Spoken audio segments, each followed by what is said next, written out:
Hello, fellow songwriters, and welcome to the 11th episode of the How Songs Are Made podcast, where we talk to notable artists about their songwriting process. I'm your host, Trey Xavier, and today we're going to be talking to my good friend Sarah Longfield about her forthcoming album, Tosia. So today's episode is sponsored by the amazing DistroKid, boop boop, the best way to get your music on the internet, and their awesome Hyperfollow feature. Hyperfollow is a completely free and awesomely powerful promotional tool for anyone who's using DistroKid. It's the one-stop shop for all the links to streaming services and stores for your DistroKid release. It's a must-have one link that leads to your music on all streaming services. This is the link that you give to anyone who's like, so you're in a band? Where do I hear you? Where do I listen to your music? And you're just like, here you go. Boom, Hyperfollow, and they can hear you on whatever service they listen on. It has all the links, artwork, the works. And the instant you finish uploading on DistroKid, you can start marketing your release and collecting Spotify pre-saves, including fan email addresses and all of that with Hyperfollow. Your Hyperfollow link never changes. No matter, you don't have to upload it or update it rather if you upload new music, all of that. Pretty amazing, super easy to use, great promotional tool. Check the link in the description for 7% off your first year of DistroKid with my special code. So please give an ultra warm welcome to my guest today, Sarah Longfield. Hello. What up? Oh, hold on, I have a little. It wasn't ready to go. I was ready to hit the applause. There it is. There it is. Eventually, there will be applause sounds coming through as well as a little horn. So, what up? Not too much. What about you? The same, regular amounts of stuff. Of stuff. Yeah. Currently getting over COVID. I like just over it enough. Oh, there's now the applause and the little horns are going off. I don't know why they're on a delay. Wow. We can celebrate anytime. But yeah, I basically like day 8 or 9 right now, I think, of COVID. So I'm like, most of the way better. I've got a handful of cough drops, and I'll probably have one in the whole time. You've had it twice now, right? Yeah, I had COVID twice. I had it in November, and I had it in the very, very beginning of January. I got Delta and Omicron. Oh my gosh, you're just collecting the whole set. I'm so sick. Super fucking sick. Yep. Good. Well, we're here today to talk about your forthcoming album, which is Tosia. Yes. I had to ask you how to say it because it's a Greek word and I don't speak Greek. There's a few different ways to say it, but that's how I'm going to say it. So it's just going to be Tosia. That's very important. For example, so, my last name is Xavier. Most people say Xavier. And I just say Xavier because that's how my mom always said it. Right. Xavier. And I get out into the world and people are like, Xavier. And I'm like, who's that? What is that going on? Yeah. Like, who? So how you say it will define how people say it for your thing. And that's important. Yes. So we're getting that out of the way before it's even released. Tosia. There you go. Letting the world know. Yep. So tell us just a little bit about it. Like, for example, you don't actually have a specific release date set, but it's coming soon, April-ish, I think you were saying. Yeah, it's in mastering right now, which I finally relinquished to outside sources because I was like, I do not have the capacity to continue doing absolutely everything. So that's what's happening currently. And the album started, about 2 years ago, right after lockdown, really. I'd stopped touring before lockdown. I had decided to stop touring for a little bit because I wanted to go to college. I was in college and that was cool. And I was like, cool, I'm doing not music. I'm doing all these other things. And I was super focused on that. And then the pandemic hit and that like really fucked up college. Oh, I don't know. Can we swear on podcasts? Is that like a... You certainly can. Okay. All of these get a little, a little warning on them. So okay. The children's ears are already ruined. Yeah. Okay, good. Um, and yeah, pandemic hit, and I was like, okay, cool. Like this means I'm gonna get a lot of free time to just sit in my by myself. Like my favorite activity is just to sit alone. So I got to do a lot of that, like a bit too much of that. And I started to get a little stir crazy. And online college sucked so much. And so I was like, all right, I gotta have something to pull me out of this. So I started writing music again, and I was hating it and hating it and hating it.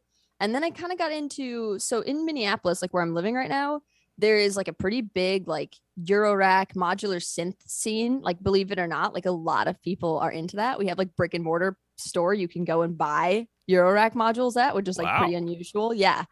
So I just kind of started to dive into that because that was something I always wanted to do, just didn't have the money. Started like, I don't know, in 2014, I think, and then had to stop because I just couldn't afford to keep doing it. But I had some savings. So I started messing around with like physical synths, and that really changed like the sound that I was going for. And like the note choices that I was making. I don't know theory, so I don't know what it changed to, but it's different now. And then I don't know, I just started really diving into making electronic music because it's something I've always done, but nobody knows about it. Like the first electronic album I put out was like 2013 or 2014. Like it's been going on for like a while. So I was like, you know what? It's time for another one. Good break. And then, yeah, 2 years of me just like, I have hundreds of songs, but I keep whittling it down to the ones that I think work the best for the concept of the album. I've known that you've been into it because you tried to get me on the modular synth train several times. And it's one of those things where every time I've heard anything that you've done on it, I've been like, holy shit, that sounds amazing. Oh my gosh, I want to try that. And you're like, do it. So fun. And I'm like, that's a rabbit hole and a half. Yeah.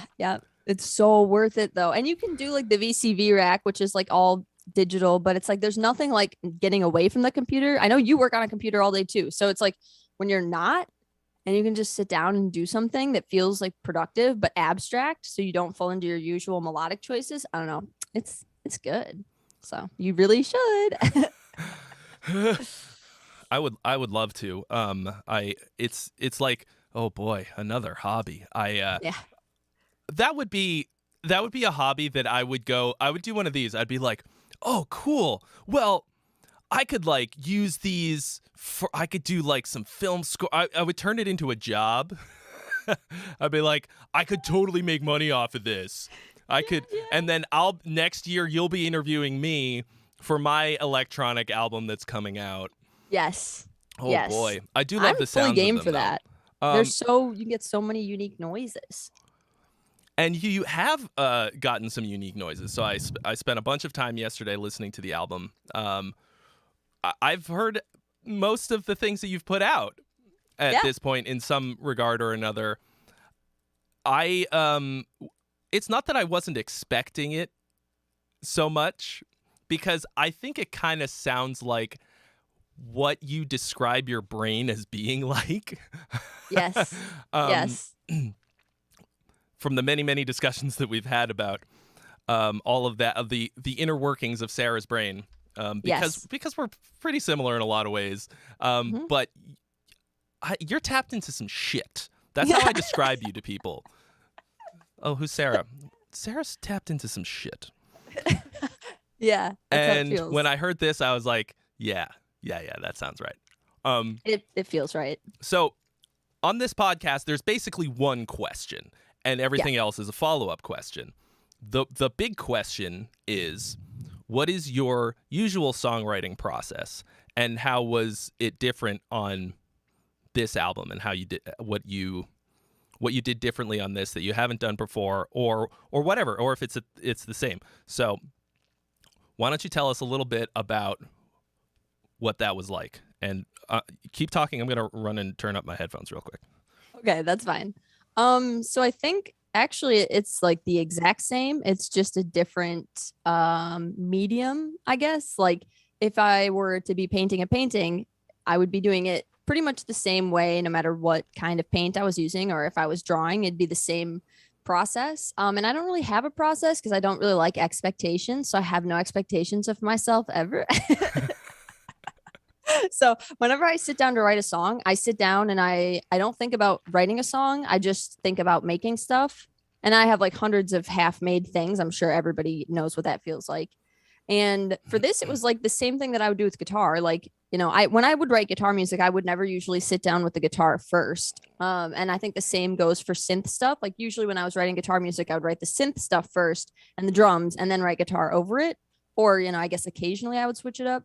For this stuff, I would I would decide I wanted it to be maybe something like faster or slower, or I would think about like the things that I like. And like this is it's inspired by like the Doom Eternal soundtrack, and it's like kind of inspired by like this new, it's not new, I guess. It started in like basically when the pandemic started. There's this anti-design trend that's going around, and it's really kicking off now, and it's like really ugly, but it's also shaping art and music and like graphics and like design and poster design. And so like I was thinking about like anti-design and like Doom and just weird, like the whole concept is about like basically the end of the world, which I thought was fitting because I was writing in it like during the pandemic. You know what I mean? I didn't think the pandemic was going to be the end of the world, but like the I mean, you have to admit there's been a lot of chaotic events that have occurred in the last 2 to 3 years. And no, I don't know what you're talking about. Yeah. So it's like I was kind of sick of writing. I used to write music that would make me feel like better, like more uplifting guitar stuff.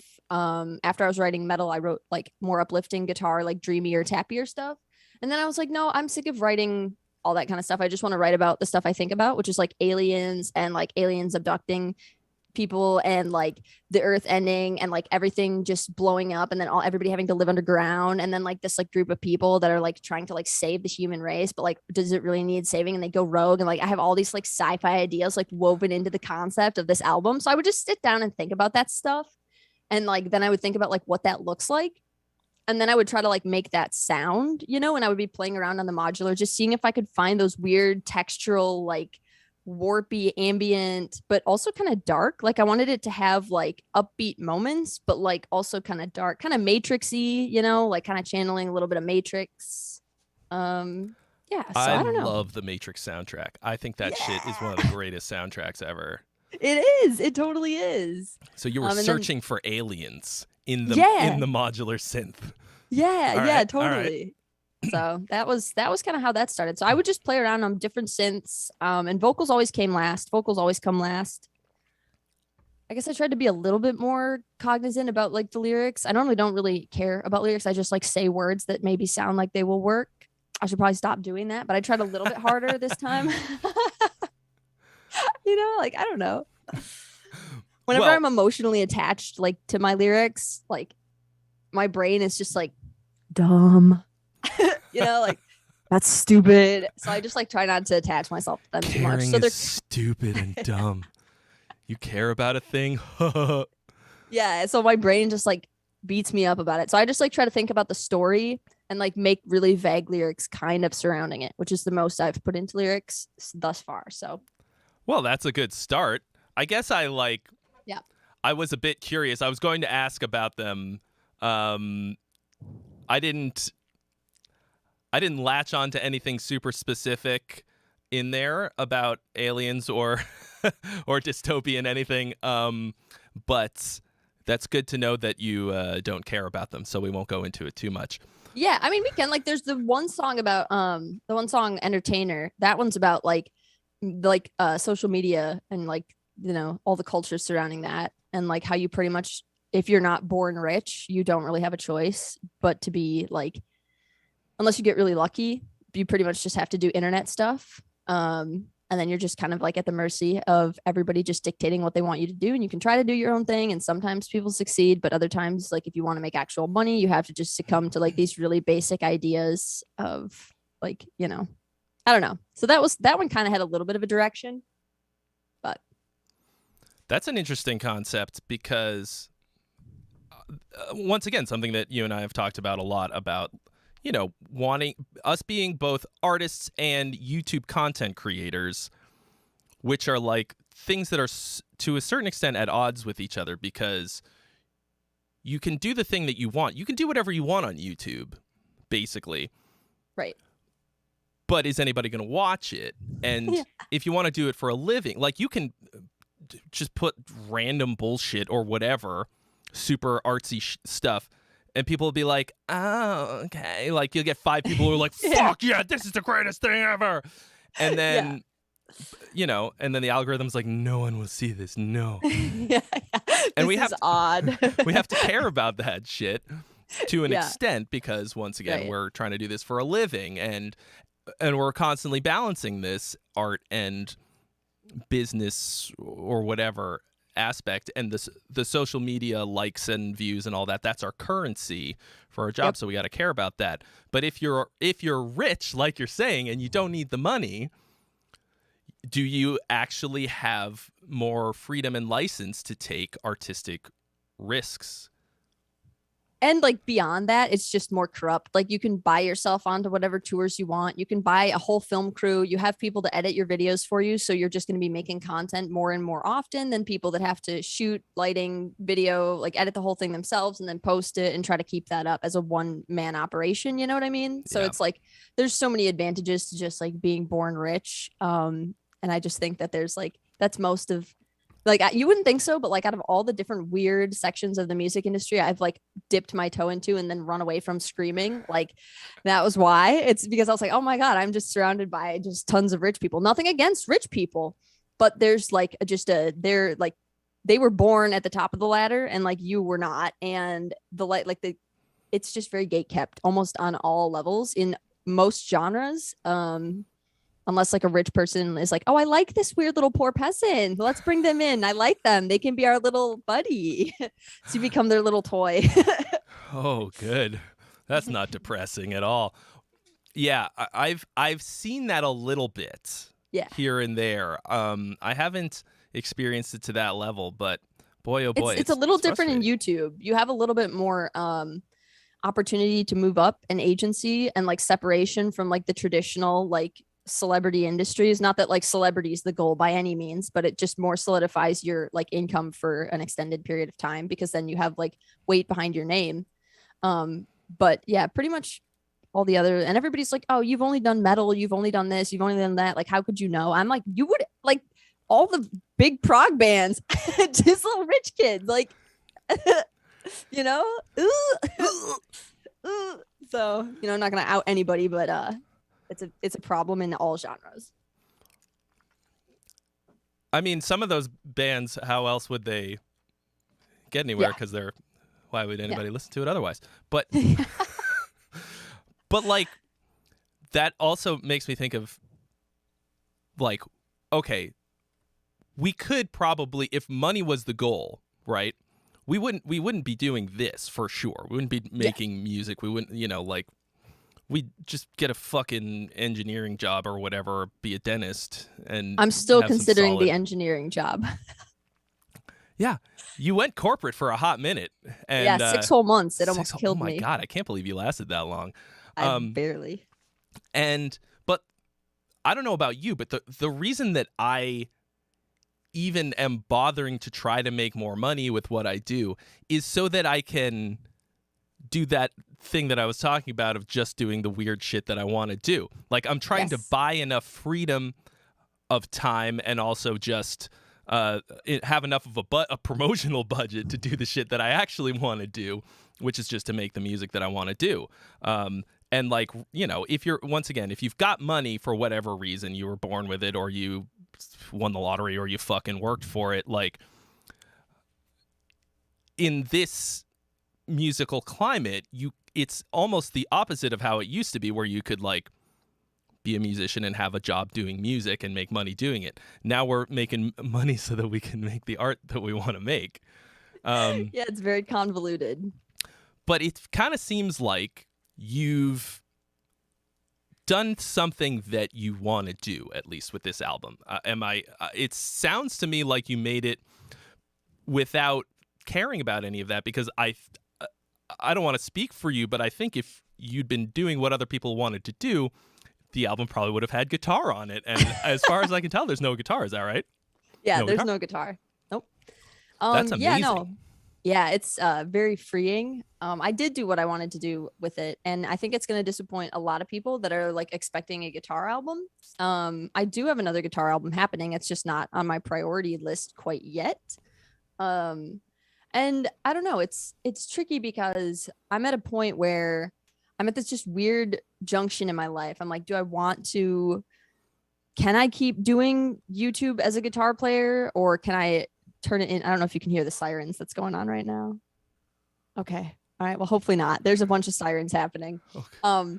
Yeah, it's like I don't know if YouTube is the thing that like you know me, I'm such a bad YouTuber. Like I'm just such a I've always been such a bad like from day one, horrible YouTuber. Not good at it. Do not like editing videos of myself. There's a lot of barriers that if I had the means would be eliminated and I could like make YouTube successfully. Like if I could afford a video editor, if I could afford to have someone help me like set up shoots and help me write out scripts and stuff, I could be a successful YouTuber. I do not have the money to do that. Probably won't have the mental wherewithal to get to the point where I will make enough money to do that. So it's kind of like me just barricading myself in because I just don't have the facilities that maybe other people do.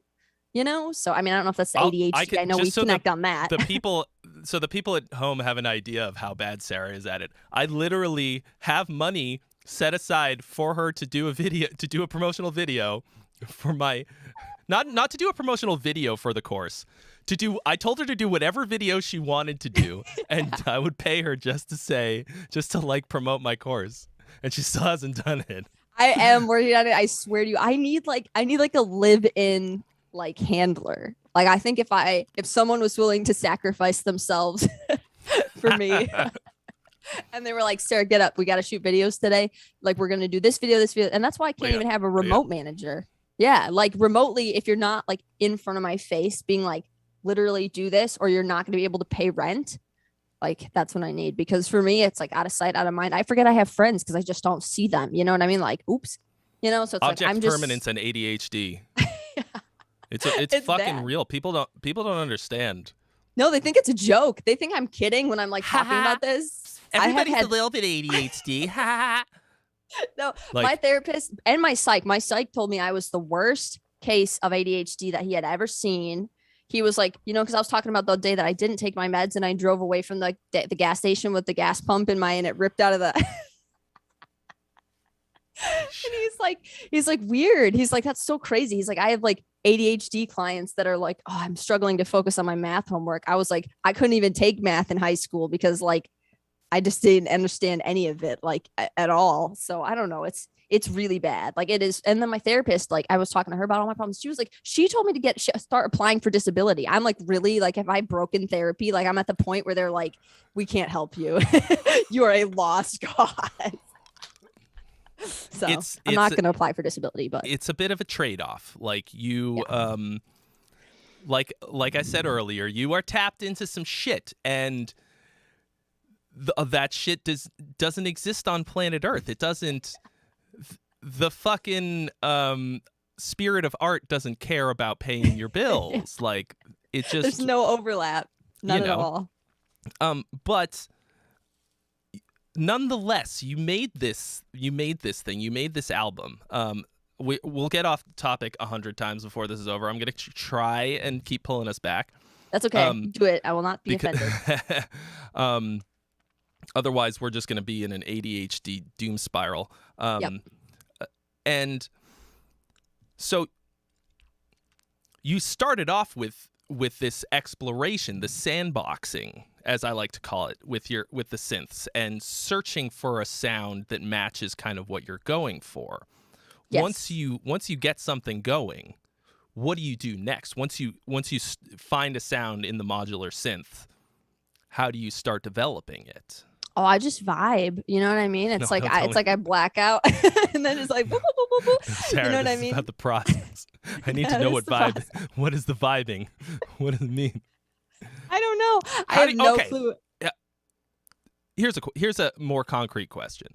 Okay. This is something that I don't understand about modular synths at all. Okay. Actually, just about everything. But because it's an analog thing, how do you get each of the parts into Logic or your DAW to like, how do you get them in there synced up? Oh, well, I mean, you can set a tempo. Like it's a clock on like a Euro rack. So you set the tempo from like, they have sequencer modules where you like sequence a pattern, or like some will have like keys. If you want to like hook up a keyboard, then you can play the notes. But sequencing is more fun and faster. And like I have a tracker sequencer. Some people might know what that is. And so, yeah, you have the notes, they're playing at a specific tempo, and you can have a master clock, which controls the tempo of like other modules, because it's all, they'll have like basically clock in inputs so that everything is all synced up.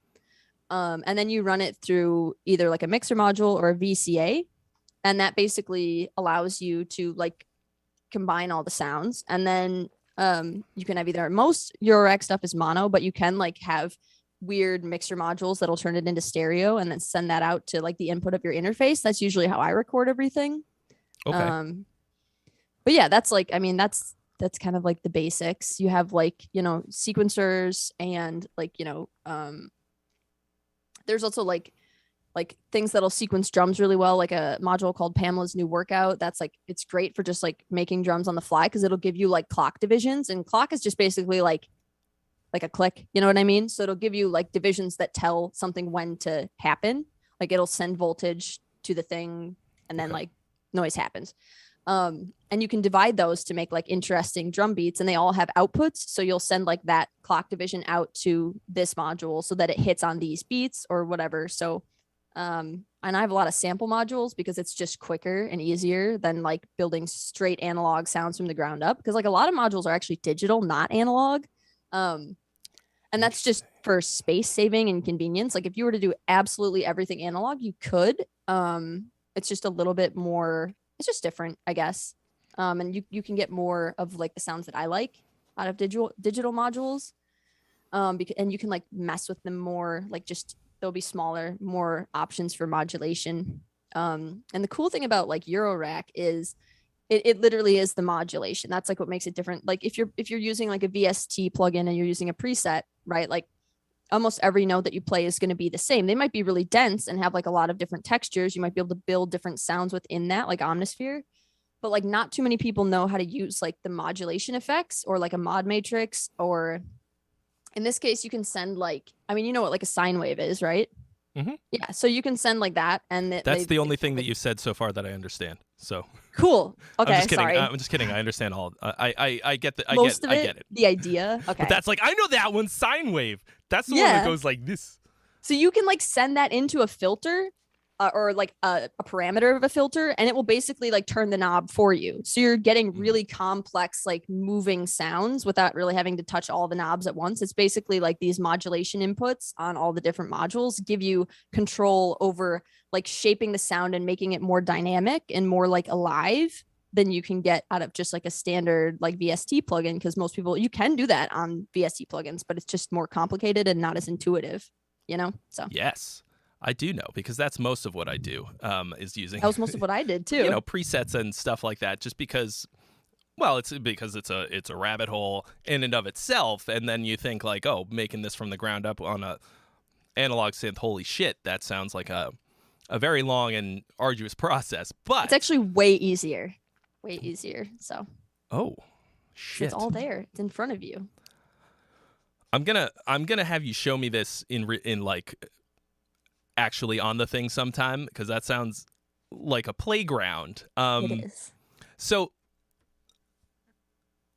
let's say you've created like a sort of a foundation from one of these songs. Like you're going in, do you usually start with something rhythmic, a drum thing, or do you start with something more melodic or chords or something like that generally? I usually do like drums and bass to start out with, because that like also those are like the two things that like you really got to lock in like EQ wise and stuff if you're going to do anything over it, because it's just too hard to mix otherwise.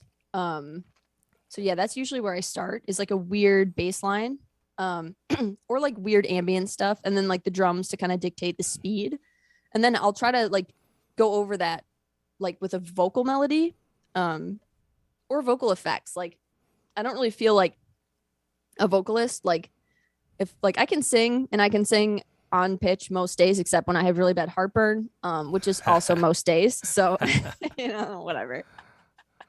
But that's not like my bragging point there. I really love how many effects like and like just making the human voice sound so weird and inhuman. Like I almost want it to sound like for this record, this like robotic. Like I would pull my natural vibrato out just to make it like, this weird flat, almost like it has like a vocoder sound in some places, and like auto tune sounds. I love the sound of auto tune. Everybody like is like such a purist about that. I'm like, I don't give a fuck. I will affect my vocals to hell and back. I don't need to prove shit to anybody. I'm gonna do exactly what I want because it like it's for the song. That's like what it's for. It's not for me to prove to anybody that like I can sing perfectly. Like there's a million people that can sing perfectly. Go find someone like whatever. Like I'm not doing that.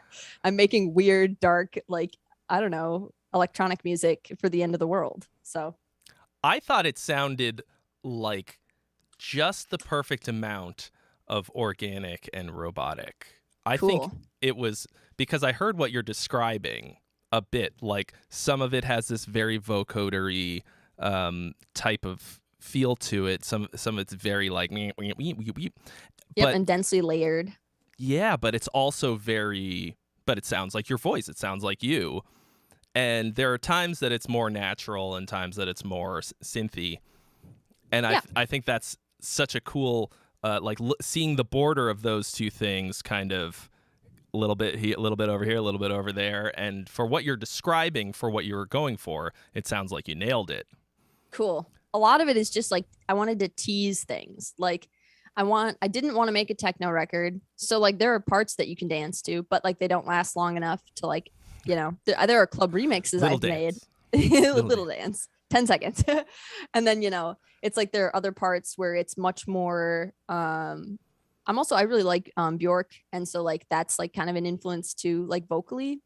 So there's a little bit of that in there. I don't know if anybody will be ever able to pick that out, but and yeah, so I don't know. It's not quite techno. It's not quite pop because it's just like not there. You know what I mean? And like melodically not pop, but also closer to that than to, some of the other stuff that I've done. So I don't know. This is like a big old experiment. And I had to do all of these things so that I can do what I'm doing now, which is just more of those things, but more refined. I think you are always playing it off like you're like, oh, well, I don't know. I don't really know. Like, I don't know what I'm doing. And every time and then you instantly start talking about a thing and I'm like, exactly what you're doing. You just don't want to like, you're worried that you don't have the words that other people use to describe the thing that you're doing. It's hard to think about it in like a process though, right? Like a lot of it is happening unconsciously. Like I literally sit down and vibe, like head empty, no thoughts when I'm doing any of this. I'm not consciously being like, I'll think about it before I sit down, like where like my head is at. But it's just like when I'm there, that's why I do it. That's the whole point. Like, I don't really give a shit about anything. It's just like finally head empty, no thoughts, Yes. And guitar, I've done it so many times that I don't get the head empty, no thoughts feeling anymore. So it's like, it's not quite as engaging as it used to be. And everyone's like, oh, well, you could just try to get better. I'm like, I don't really want to. Thanks, though. I'm fine. I don't really have any aspirations to be the best guitar player in the world. Don't care. It's not a sport. Don't want to do it. Happy with what I can do. Totally chill. So it's like, this is more new and exciting. But yeah, I don't know. It's just like things just stick in your head, and you just kind of form what's happening as it's happening. Like, I don't know if you really like premeditate your albums, but I feel like for me, as I write them, they come together more and they tell a story. And I didn't know what it was at the beginning until I'm closer to the end. And then I can kind of articulate it, Yeah. And once again, like the sort of sandbox style, at least as you're describing it, like for me, that part is like at the beginning of what I'm doing. And then that's how I like grab hold of little things. And then I chase it down and make it a little bit more like brainy and structured. It sounds to me like you stick with that sort of mindset throughout the whole process. Like empty of super conscious thoughts. And it's mostly this, like you're describing, brain empty, no thoughts for the whole time. You black out, and then when you're done, That's and fascinating. I never refine anything either. Like one why me and Derek can't write music together is because like he will sit on a riff for like 3.5 hours and try to figure out like, do I want to change this note? Do I want to change this rhythm? I like record something and I'm like, cool, we're going with it. And then I go record something else and like, cool, we're going with it. Like I've never re-recorded like anything because it wasn't good enough. I tried to do that once like 3 years ago and like it sounded better, but I didn't like it as much. So I don't know. It's like it lost the magic or something. I feel like sometimes you just catch magic and you got to just roll with it. And like if it's not perfect, like that's kind of part of it, you know? So I just kind of like record things and then smash them together, but I don't ever re-record them. I'll record things I hate and throw them away and record new things, but I don't try to make anything better or different as I'm going. I guess that is one thing that I consciously do. That's fucking fascinating to me. It's a bit weird. I didn't even know that wasn't how anybody else did it until Derek. Like we tried to make music together. And I was like, this is going A, way too slow, and B, who cares? Like they all sound good. Like pick one. I don't know. You know. Well, one thing that I forgot to mention at the beginning of this is that you and I have actually written songs together twice now. And yes. I thought it went extremely well. And was that when we were in Canada? That was the first one. Yeah, although that was the first one. Like you and I didn't work on it together. I just kind of like came in after the fact and dumped my vocals on top of what you guys had all written. I was inebriated at that point, so I had some guy ask me about that at a show, like what's it like to write with other people, and I was like, he asked me about the Canada experience specifically. I was like, they bought us a bunch of Canadian whiskey. I didn't really like the Canadian whiskey, but by the time we were writing, like I was gone. So well, yes, it turned out. But then there was also the we did one of the writing songs from Random Drum Grooves here. Yes. And watching you work was pretty crazy. And I think that it's funny because we've talked about how very similar we are in so many ways. But here, in this sense, we're at polar opposites. I'm more like Derek. I'm like a real annoying perfectionist, and everything takes forever. And when I write, so it was a little bit terrifying. I mean, we were on a time crunch no matter what, but you were like, yeah, okay, cool. And you were just going and vibing, and I was like, wait, what are you doing? Okay. And I forget what I'm doing. That's why I got to record it at all the times. Because like I'll do something, I'll be like, oh, dope. And then like if I didn't record it, it's gone forever. Yeah. What so when you say that you will record something and hate it and get rid of it, just delete it. Yeah. Do you I don't know, if you let's say write a vocal melody, you sing it at once, you don't go back and go, "Oh, I sang a wrong note. Let me do that again." No, I just delete it. You just delete it and you never do the same thing again. No, not usually. No. God damn. I don't know if that's laziness or what is motivating that. I don't know either, but that's amazing. Well, sometimes it's not really. I'll come back to like, if I come back and listen to it and I'm like, oh, I hate all those vocals. I'll delete all of them and just go at it and do something totally different. It's ruthless. That's what it is. You're fucking ruthless. I love it. I'm cool with that. I think everybody could learn that shit. It's quicker from that. For sure. I think I get too attached. I'm like, no, my riff, my precious. Yeah. I mean, it's different for metal to an extent. I don't think so. I think it's like, okay, so like, I mean, think about how long you're probably going to live, unfortunately, like probably a long time, right? Like, so like, I figure I'll probably write like a bazillion riffs before I die. So like, I don't care about this one. You know what I mean? I don't even care about the whole albums. Like when they're done, I don't listen to them after they're done unless I have to perform them. And then I have to go back and relearn them because I don't write them down or anything. And so they're a little different because I learned them a little differently. So it's like, I don't know. It's like I did it and I'm going to do something else. Like nothing for me is like how people have this defining thing. They're like, I'm looking for this moment to make me or break me, like this album to define my career. I'm not like looking for that at all. I'm just looking to make stuff, to learn how to make stuff differently. Like the next time, like it's all this like learning process. Cause I don't think if I have something like that, I don't think it'll be for like another 8 to 10 years. So for me, this is all just like a playground. Like it's just a game.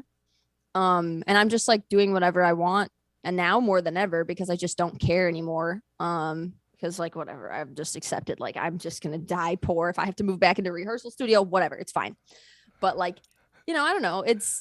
I don't really think about it that much. I'm not that married to it. Like I've never done an album where I'm like, yeah, this album's like really sick. And I've never done an album where I'm like, oh, I hate the whole thing, because I just don't think about it. It's like it's done. People will like it or they won't like it. It's so subjective anyways. Like whatever. I'll just make another one. I don't know. I want to get that tattooed on my forehead. Like Oh, monologue. You're saying something that terrifies me so deeply, but I want some of that ruthlessness. The chaos. Yeah, because I think structure makes me feel very safe. and also I want things to be repeatable. I want to be able to sort of if I did something and I loved it, I want to be able to do it again. But you'll know that intuitively. You don't need to like think about it. You know it. Like when I hear something I did that I like, I'm like, I know that. You know what I mean? And it comes up whether I want it to or not. You'll know that unconsciously. You don't have to worry about forgetting it or something. I don't know. I don't have to worry about anything. I'm just really good at it. Same. I just worry about all the different things, not music things. I'm worried about like, is the thing that I ate going to make me throw up? How am I going to pay rent this month? How old am I again? Did I pay my car payment? Those are my worries. So I think that everyone watching and listening to this can take a very, very, very important, strong lesson from you. And number one, that's that done is better than perfect. And two, I said these in my last video, perfect is the enemy of great.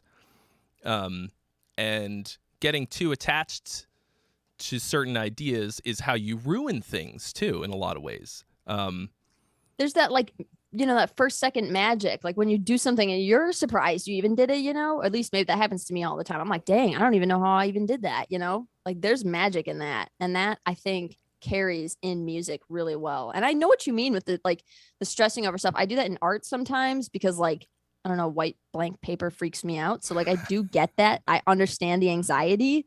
But I actually had a teacher this semester in a product design class, and she's like, we're going for prolific, not perfect. And I was like, oh yeah, I do that with my music. So I just need to do this with this. So there's probably some aspect in your life where you're like much more prolific than perfect.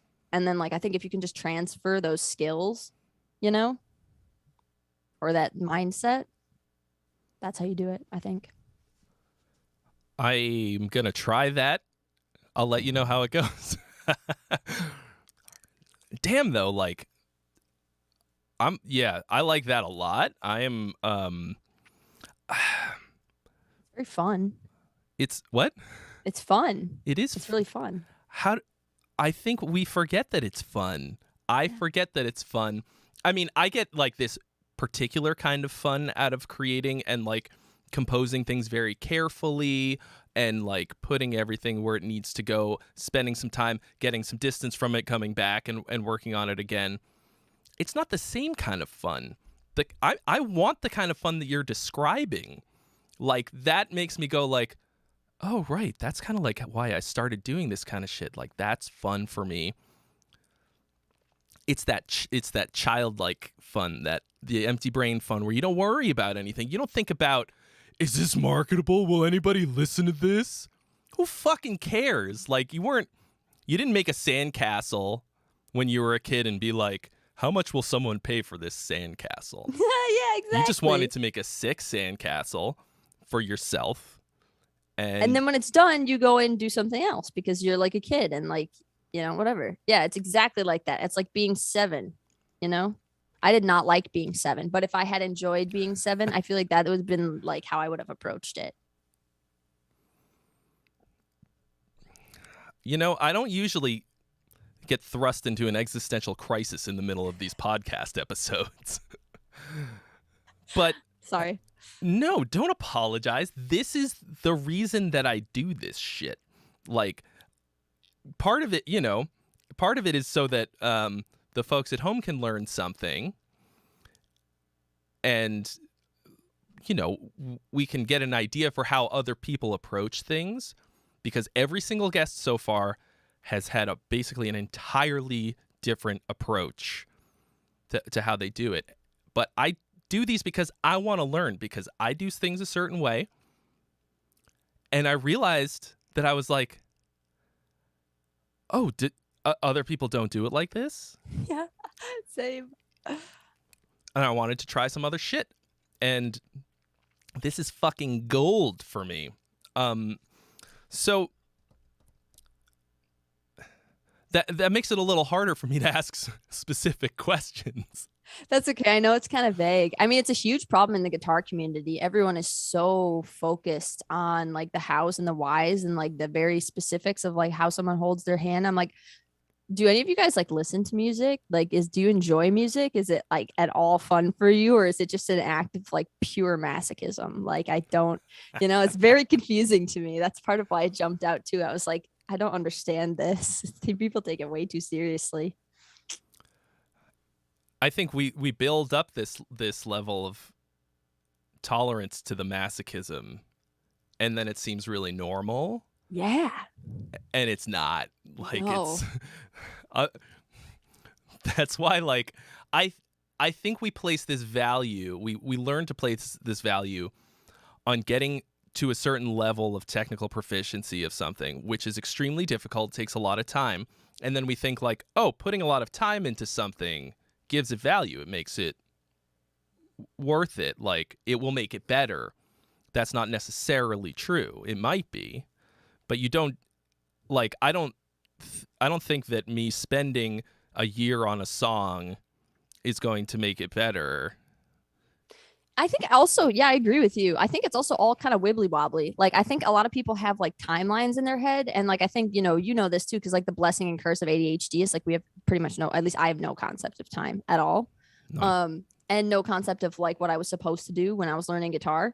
So I learned like some really hard shit when I was like 15, and it only took me like a month or two. It's not very hard at all. You just have to not, I think people get this idea in their head that it should be hard, or like it should be difficult, or like you should suffer for it. It's like, or you have to learn these 10 steps before you've graduated to being allowed to do sweet picking. I didn't do any of that. You don't have to do any of that. Like, I went straight to sweet picking at like 13. It was fine.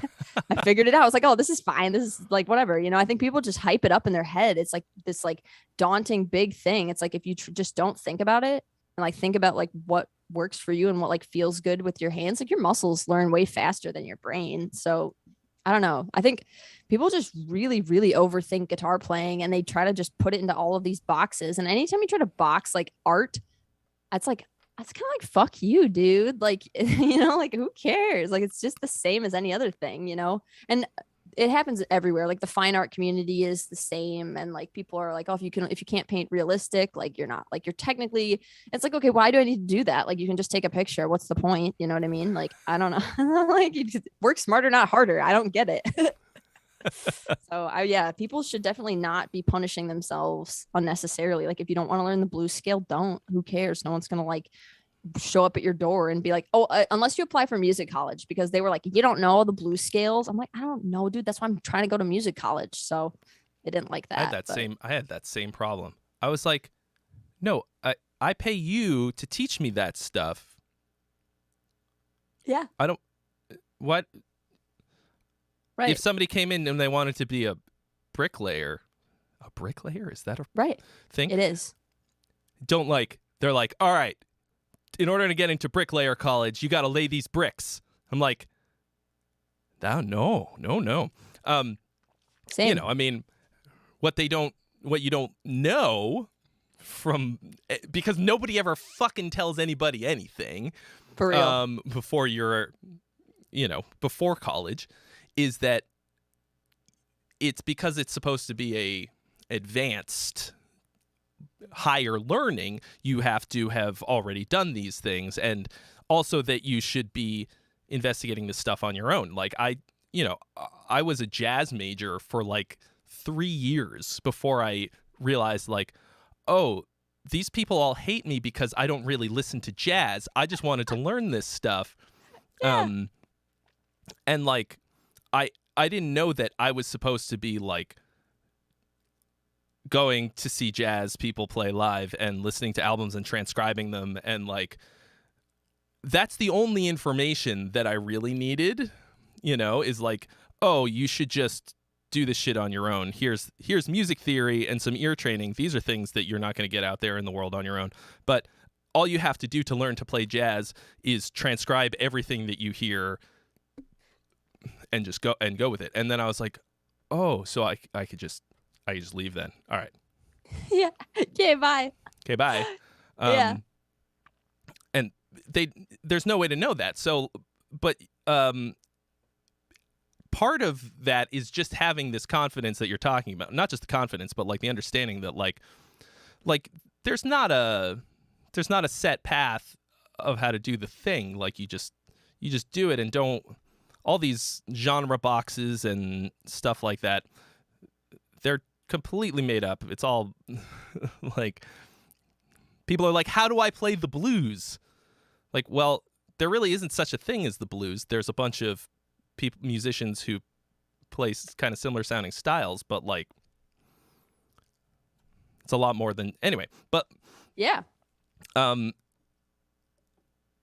your super intuitive approach can have its pitfalls too, I think. I'm curious to know if there's anything that you feel like going about it like that has held you back at all.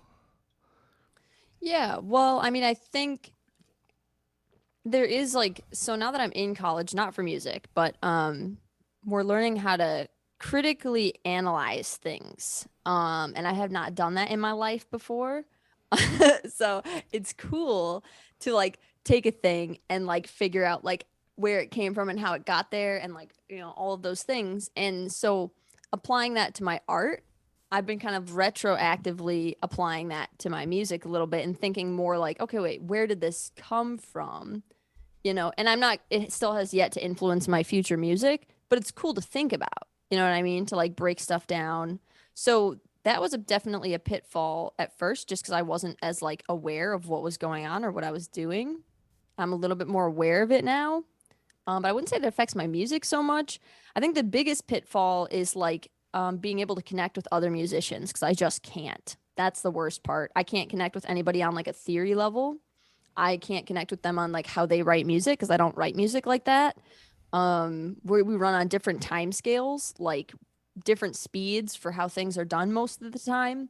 And when I meet other people that are running on like that kind of weird like other lane, where there's like not really a lot of rules and it goes very fast, and you kind of get what you get, they're kind of doing their own thing too. So they're like, okay, well, that's cool, but I'm kind of doing this. And I'm like, oh, that's cool, I'm doing this. So it's really hard to be, and I find I have trouble contributing to something unless I'm like contributing to the entire thing.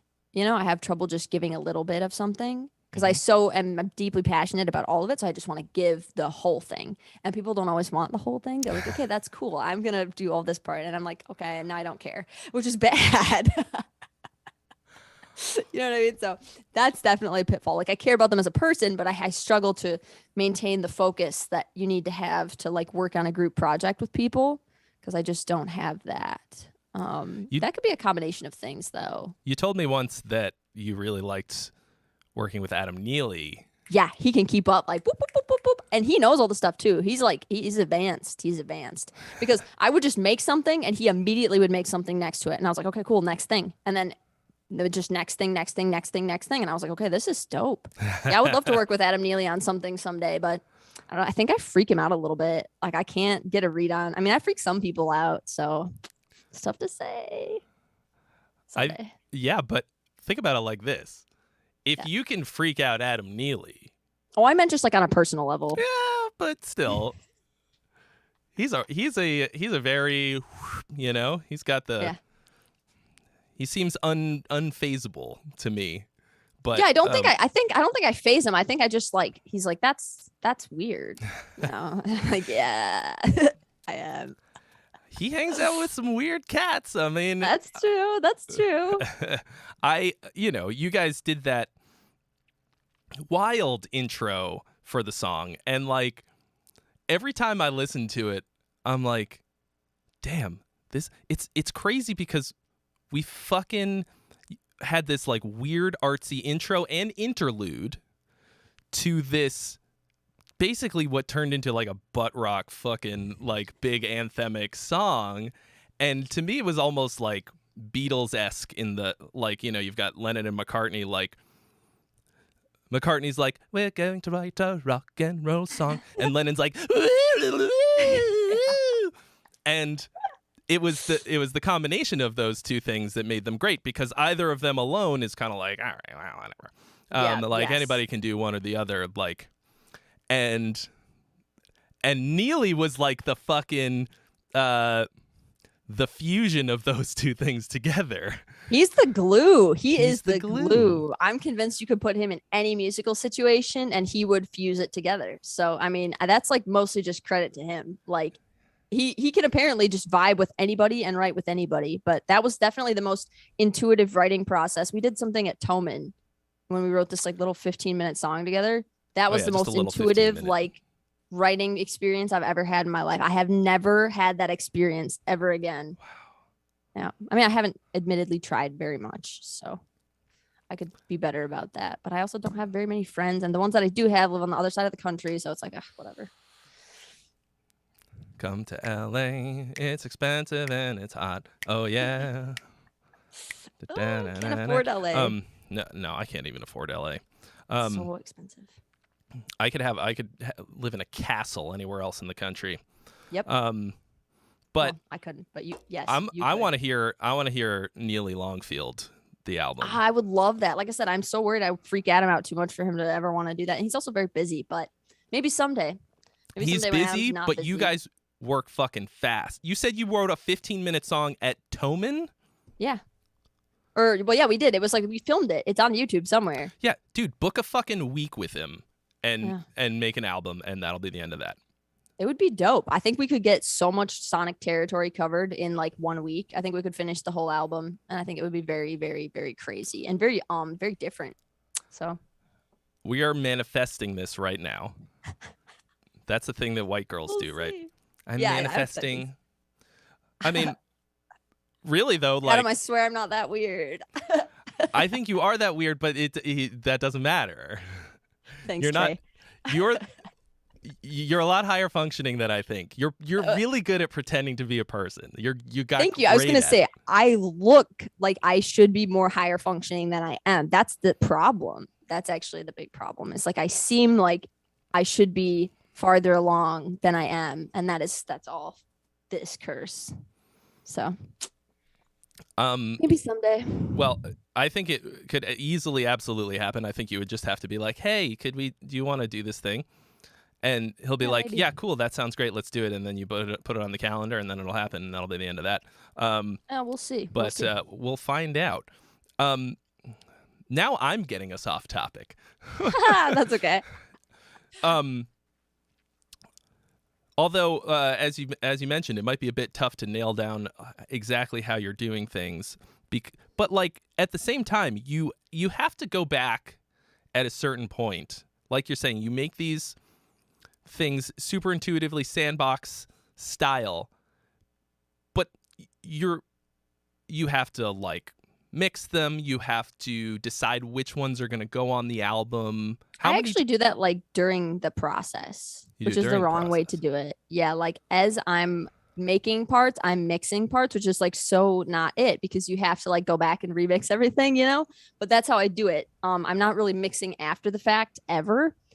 Like once it's done, it's done. And then I just send it off to the one single person that I trust in the whole world. And I just can't seem to trust anybody else ever, even though I want to. Yeah, that all happens at the same time. And as for what I decide for like what goes on the album, it's if I finish the song. Because if I finish it, it's one I like. And if I don't, then it's not. So there's like a lot of very close to being finished where I'm like, nope, not it. I'm not there yet, because I know like when I've hit the point where I'm like, okay, yeah, this one, you know, I can tell when I'm writing it that it's going to be the thing, for at least for me. I mean, other people might like the other stuff better, but it all happens at the same time. Well, you trust yourself. I don't know. That's No, you do. If you did, I mean, in this regard at least, because if you Yeah, maybe. didn't, you wouldn't go about it the way that you do. Like, I think, or Yeah, maybe. even a lack of suspicion Yeah, I have qualifies none as of that. trust to a certain extent. You know what I mean? Like, I have none of that. I don't necessarily trust gravity or Yeah. whatever, but like, I don't. That's just because I don't think about it. It just, you know what I mean? Like, Yeah. it's not. Right. You're not trust- suspicious of the gravity. I'm not suspicious of the gravity, and that kind of seems like like what you're describing. Like Yes. you only trust this one other person who's the mastering engineer, I presume. Yeah. Yeah. To put the final polish. I mean, mastering is black magic. It's like It is. It literally is. I look at, like, you ever see a mastering studio and it's all small? There's like just the 2 racks of stuff, and like It's what they don't show you is the cauldron. All that stuff is for show. When they actually master, they pull out the cauldron and there's a little, incantation and Eye of Newt, and like I have no fucking idea. I know. It's literally black magic. You're right. You get it back and you're like, okay, this sounds a lot better. It's louder. I don't know. I don't know how you did it. Yep. I don't know how you did it, but you did. Thank you. Great. Thank you and great. Yes. What? But you. So then what is it? 7, 9 songs on the album? How many? There might actually be more Okay. because I made some extra ones like a week ago that I liked. So I might just toss them. Toss them into the mix. On there. Yeah, well, whatever. But that's a part of the process. Like, how do you? So those are just all the ones that you finish, start to that you completely done, or that are completely done. That's the whole process for deciding what goes on the album. What's finished by the time you got to put it out or die. Yeah. Or if I don't finish stuff that I hate. You know what I mean? If I get to a point where I kind of hate this, then I just stop and go do something else, or start a new song. So it's like, if I finished it, that means I don't hate it. And that means that it's probably going to go on the record because it's done, I do know. Yeah. It's a pretty simple process, it's like, makes it easy. If it's done, it's going on. If it's not, it's not. It's a decidedly anti-commercial approach. Yeah, maybe. You're not thinking about it in that way at all. You're just like, this has to have. It doesn't. You're not even thinking about how many songs have to be on it, like, or whatever. You just, these are all things that I did in this time period, and it's gonna go on this. And here we go. I think there's like a vibe that you can catch in a specific amount of time in your brain. And if you miss that window, it's going to be different. And so it's like, I just try to pick all the ones in that window when I can tell I'm still in that vibe. I can tell when I change to a different one too. When I'm still in it, I'm like, okay, so all the songs that I finish in this vibe are going to go on here. You know what I mean? For as long as this vibe lasts. And so this one was interesting because it's actually 2 different vibe periods, like 2 distinctly different vibe periods. But they work well enough together that I'm like, okay, they're still going for the same thing. So, you know what that highlights for me, and it kind of seems to be a theme that's been coming back throughout this conversation, is about the time constraint for making art. And then this is sort of on a more broad scale, okay? Like, you're talking about, okay, you make these songs a certain way. You make them very quickly. You're making decisions in the moment about it, and you're doing it all in one go, basically. Writing, mixing it, recording it, getting the ideas down. You hate it or not, you keep it. That's a session, right, of creating this thing. You're doing it much faster than I would do. But then there's this other time period you're talking about, the vibe period, where you're a certain thread connecting all of these ideas, and you're capturing it, and that's the album. It's a snapshot of a period in time in your life when you're feeling a certain way and doing it a certain way. That's very powerful. That's a powerful way of looking at it, because I'm currently sitting on an album that we started tracking 3 years ago, and it's like done. People in the chat are like, when's it coming, Trey? When's it coming? And like, since then, I've been writing all kinds of other stuff, and we're going to put out this album, and it's like, damn, like, that was a vibe from 3 years ago. It feels a bit weird now. But that's totally like, we're going to look back on this stuff in 20 years, 30 years, 40 years, and it's going to be like, oh, wow, like, that feels like dated, or now it seems classic, retro, it goes through all of these things. But you've captured a period of your life. Yes. And I think if you miss that window, you might not get a full album out of it, Yeah. What do you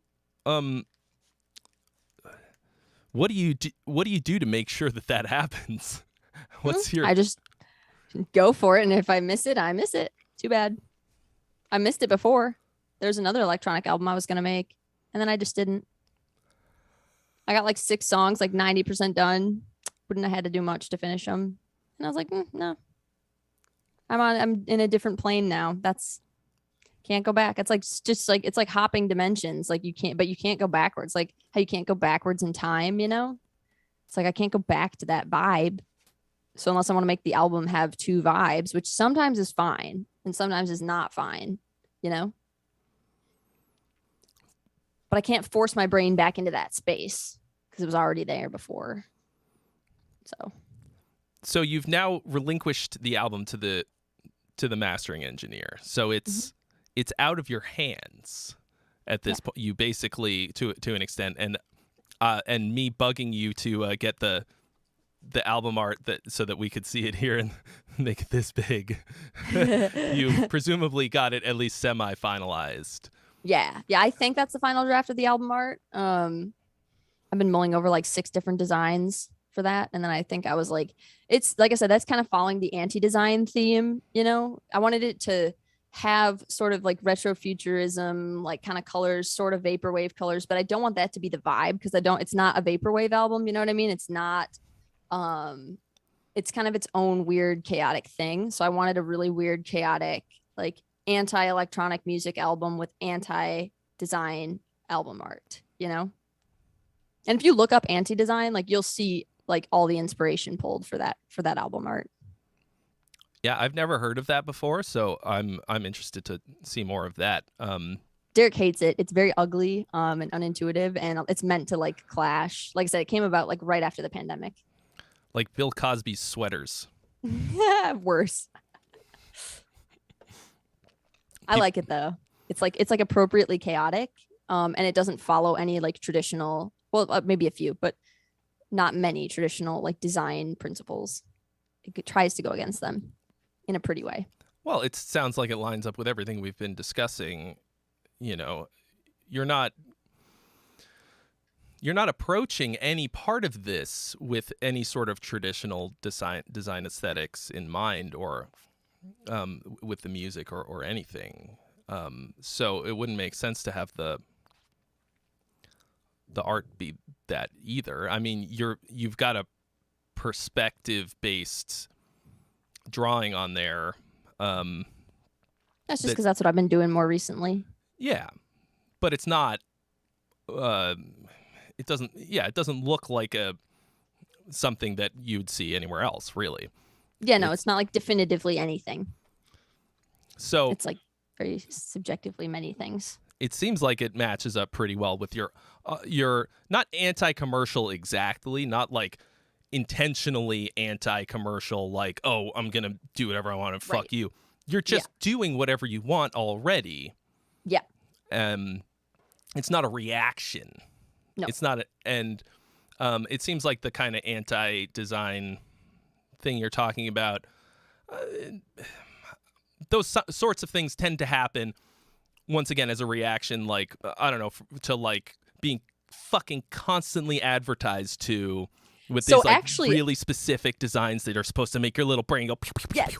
I think that's exactly where it came from. So you know how we have like Facebook people design art, like, the blocky bodies and like the really kind of tiny heads with big feet, and there's no distinct features, and like Facebook uses it. It's called like corporate oh my god, what is it called? It's Oh man, I'm gonna see if I can just pull up something on my phone quick to give you an idea. Do it.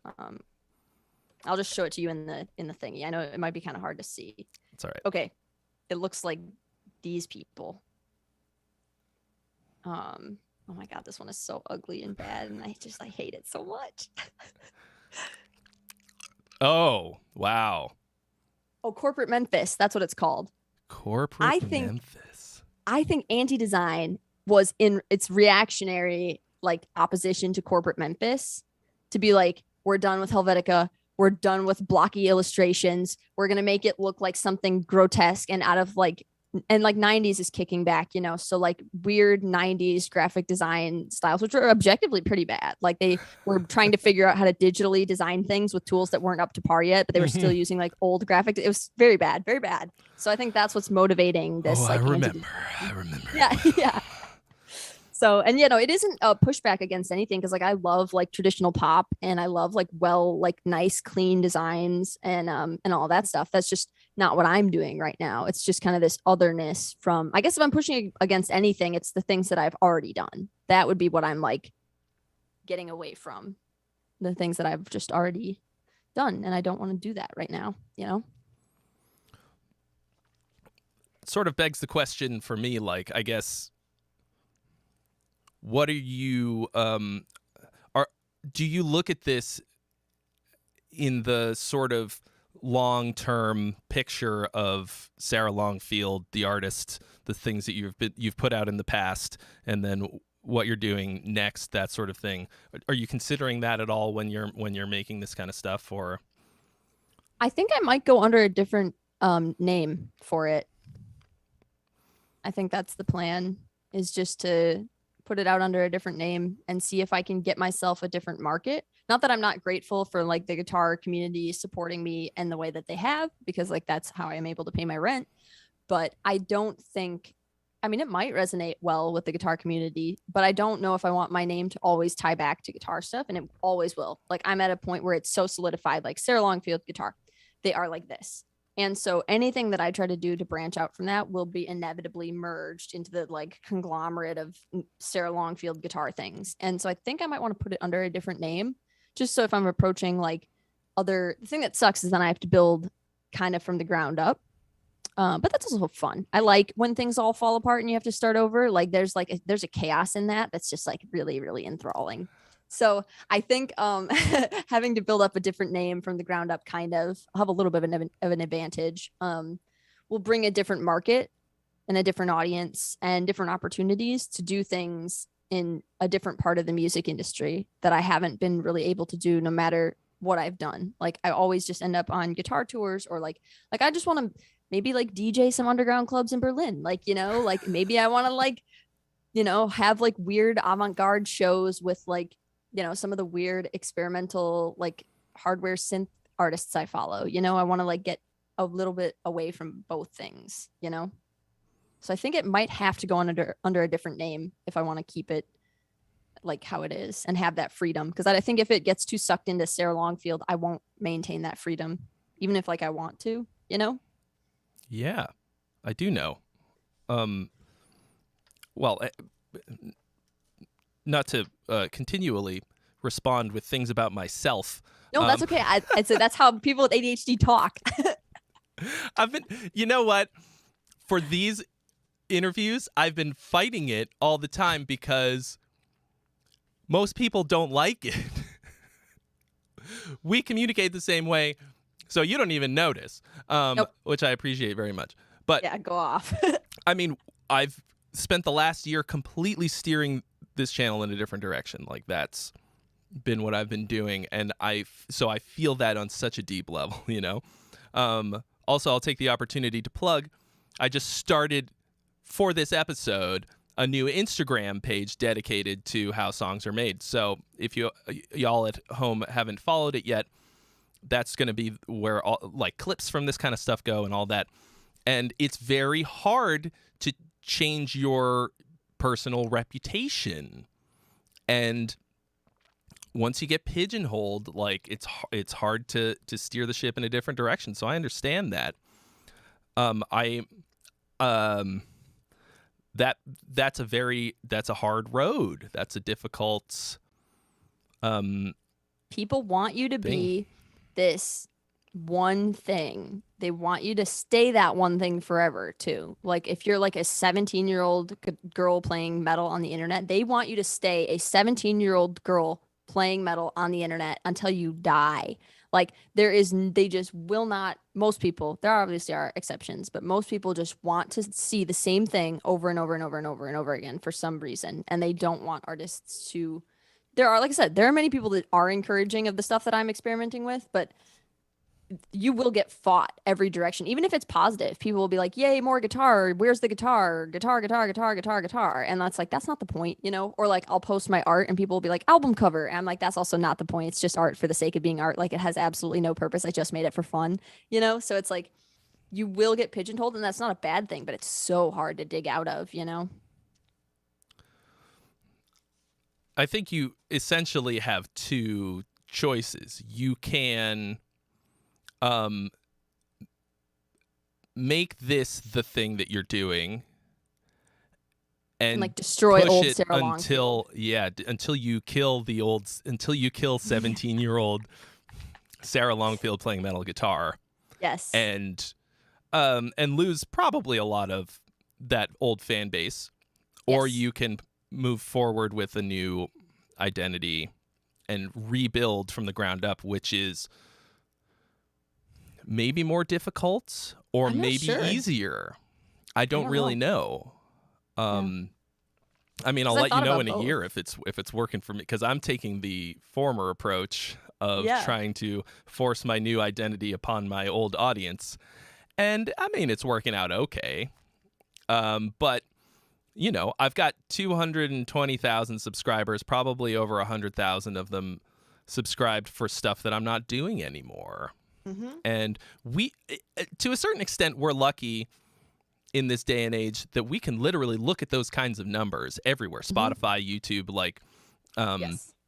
we can see the analytics. If we put something out and people who are our followers or whatever like it or not, and we'll know.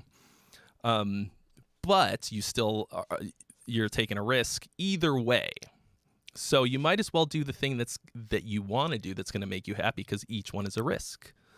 Yep. It's such a, and the other thing that sucks is like with the name Sarah Longfield being a brand, I guess, I have more at stake if I were to completely try to kill that. Like there will always be some like financial opportunities, and people tie that to like my signature guitar, you know what I mean? And that's like it's a big thing, you know? It's a crazy thing that we have that. So it's like I don't know if I want to kill it, because so much of what it was put me where I'm at today, and I'm like grateful for that, but also I'm just not at that same place. So that's why I think starting from the ground up is going to be the move. Because I thought about just like, you know, wiping everything and being like, this is it, take it or leave it, you know?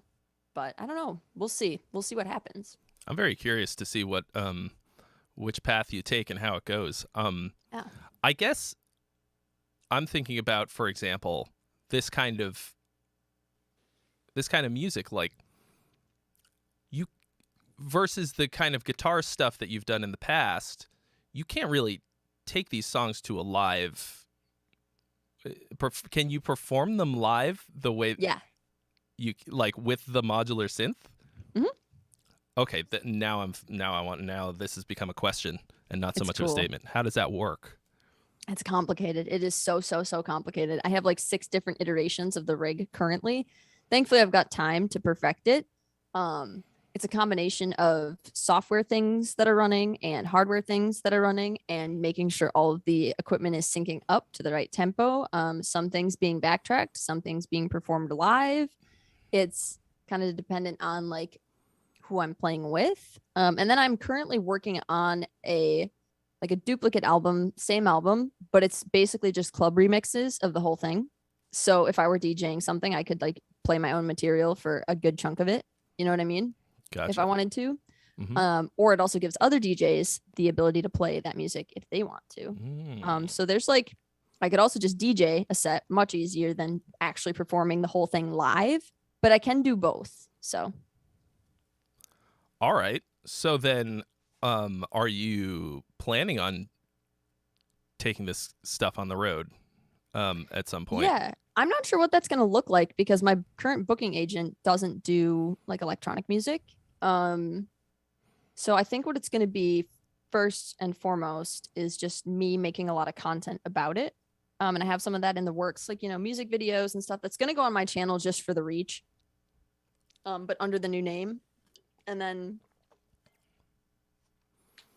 if that works well enough, ideally I'll make some connections with people and I'll reach out and be like, hey, let's see if we can do this. Do you know anybody that can do this? One of the benefits of having like one successful platform is like people take you seriously. So it's kind of like a resume, even if it's not in the genre that you're currently working in, people are more inclined to work with you and give you opportunities. So I kind of have a leg up in that regard. I'm hoping that will get me places I want to go in this different music scene, but we'll see. I'm I'm honestly like fascinated and excited to see what happens, especially because I love you're on the receiving end of them, but I love reading those fucking butthurt guitar player comments on your shit when you do synth things, because guitar is my instrument. I love guitar. I've played it seriously for 25 fucking years. Like it's my life. Mm-hmm. But I think that as a group, guitar players are some of the most ignorant, fucking ass backward, Neanderthal bullshit. Like the attitude sucks. It fucking sucks. It's stuck so far in the past. Yes. And I love synthesizers. I love the sounds that you got on this album. There, to me, Thank you. It's like super exciting, fresh, interesting, and I like combining those things personally because I also love the sound of the guitar, but it's very one-dimensional, and I love watching their like boomer heads explode when you do something different. Like, what is this shit? Especially because, as we've discussed, I want the world to see the real Sarah Longfield as much as possible.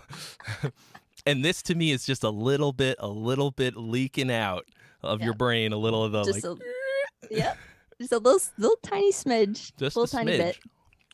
bit. Someday I will execute like full weird. Like if I am ever at like a financial like stability where I like do not have to rely on the internet to eat.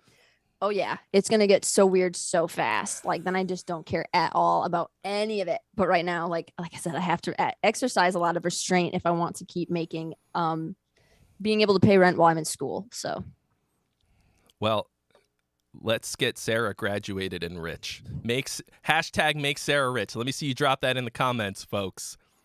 I don't even need to be rich. Just financial stability. That's the goal. Make Sarah rich. Well, but that's no. The goal isn't necessarily to get rich, but it's rich enough so that you can do whatever the fuck you want. Get that freedom. Right. Money is freedom in every sense of the word. It isn't happiness, but you're sure as hell more likely to be happy if you have the freedom to try and do a bunch of things that you like. So it's true. So what is the next step? What's the next thing for Sarah Longfield? Well, I mean, I got to finish up some music videos about the whole album because I really want them to be like, they're definitely going to be more strange. They're going to be more of like the visual aesthetic that I'm going for. And they're going to be different because it's not me just sitting down with a guitar. It's not going to be like playthrough videos, Mm-hmm. So that has to get done. And I am bringing on other people to help me with that for like the first time ever. So that'll be cool. And then I'm already working on so much other music, but I think it'll probably be a while before there's a second album because I really want to solidify this one as like, this is the direction that this is going. If you want to be on board, this is what's happening. I don't want to push out too many albums too fast with that. And like I'm in school, so things are really, it's full time. I mean, I'm at school usually from 9 to 6 most days. And then most weekends I'm at school from like 6 to midnight. So it's like, it's all the time. So once summer rolls around, I'll probably have time to finish up that second album, but we'll see. There are potentially a few life things happening that may or may not like slow down the everything. So I don't know. It's going to be, I try not to think about it too much. It's going to be a very chaotic year. The struggle of the artist against life. Yeah, that's the truth. It's, without it, we wouldn't have the inspiration to do that stuff. But at the same time, you're like, I also have to have the time. Oh, this struggle is very inspiring. Can I not also have the struggle to have the time to get it down into my fucking DAW or onto the page? That'd be great. Or like all the other things that I like doing. I wish I did not like doing them. You like doing things? So many things. Like I'm building a bunch of furniture right now. I wish I did not want to do that. That's a huge time suck. It's very expensive. The cost of wood right now is through the roof. So it's like, oh my God. So if I could just like narrow my focus to like one specific thing, I feel like I would get a lot more done. But I also have less fun because I like novelty. You know how that goes. So it's like new things. Even if it's at the expense of all the other things. My girlfriend also has ADHD. No surprise. That's good. It's a good fit. We bring in like-minded weirdos. And she said something the other day that she tried that I was like, holy shit. So, we struggle against like that kind of thing, like splitting your focus, doing a bunch of different stuff, running around like a fucking weirdo, like a headless chicken, trying to do this and that. And she was like, the other day I just gave in to every one of those and it was great. She was like, she went and did one thing for a little bit, had it like thought to go do something else and just went with it. That's great. And I was like, holy you can do shit. That. I got to try that. We came up with a word for it, and I can't remember. It was like, just like basically, whatever whatever the opposite of impulse control is, impulse, just chaos? Basically giving into, impulse chaos. And she was like, it worked. That sounds amazing. Because do you do the thing where you don't let yourself do something until you do the thing that you have to do? So then you end up like not doing anything until you do that thing. Mm-hmm. That's what I do. And then I'll just like sit on the floor and be like, I'm going to die. I have to do this thing. I hate this thing. I don't want to do this thing. And then like last minute I do the thing. But I could have done so many things if I had let myself and just did that other thing in the chaos of all the other things. So that's brilliant on your girlfriend's part. She's pretty smart. And I haven't quite tried it yet exactly, but I have been sort of giving myself permission to give in to those impulses and chase down those little like creative, like, oh, I'm going to try this. I'm just going to do this. I'm just going to go for it. Just go. Mm-hmm. I will see if I'm maybe I should set aside a day of just like, I'm just going to go for it every time. Yeah. Just a chaos day where you just go with whatever you feel like you got to do. Yeah. Because that's what I do when I write music. And it sounds like that's kind of how you do it also. You just chase the rabbit. You go down every rabbit hole. So, life isn't necessarily like, it's not compatible with a lot of real life shit. But if you're like me, then you've kind of already surrendered to the chaos to a certain extent. And your life is like, you're going to pay the ADHD tax because you fucking let the thing go for too long. Yep. So what's one more day? Right. Sometimes giving yourself that extra day is also like it fixes everything. Like you don't even think about it. And then like, cause I've done that a couple times, not embraced the chaos, but I've been like, I'm not going to think about any of these things for one day and everybody can just like die because I'm taking this day off and I'm not doing anything. And whatever, if I suffer because of it, so be it. And that day is like the most blissful, incredible experience ever.